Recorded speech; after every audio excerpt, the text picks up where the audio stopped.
Well, the South African Revenue Service has confirmed that a settlement agreement has been reached with Scottish-born South African businessman Dave King. The settlement of 706 million rand was achieved following submissions that made to SARS by King and entities associated with him. This, of course, is something that has been ongoing for certainly a long time, and we've got SARS spokesperson Adrian Lackey, who's here to shed some light on the conclusion finally of this. I mean, Adrian, how long has this been going on for with Dave King?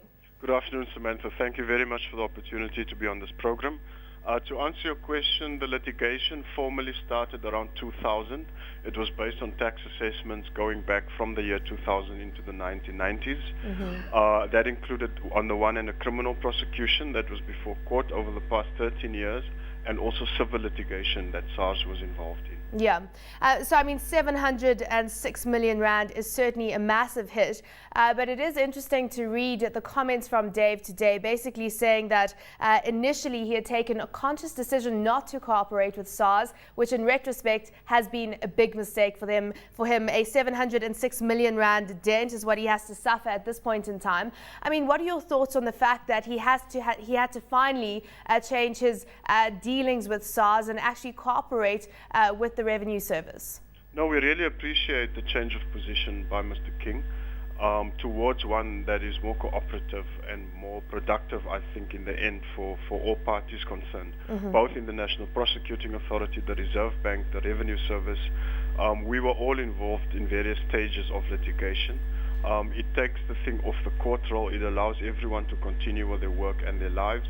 And as you know, Mr. King still heads a listed company, Micromega, so he can allow, or he's allowed now, to trade and go on with his business ventures without the shadow of prosecution hanging over his head.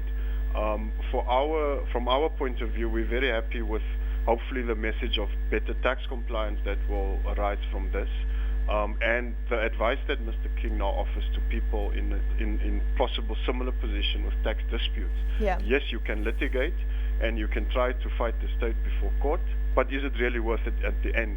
His own advice is that he should have engaged SARS and other role players far earlier, and we would have probably have a different outcome that saved both institutions a lot of money and also resolve the thing far quicker. Adrian, how many other high-profile South Africans are you dealing with in the same way that you've dealt with Dave King for these many years now? There's about 2,300 people in the tax system who we can categorize as high net worth individuals.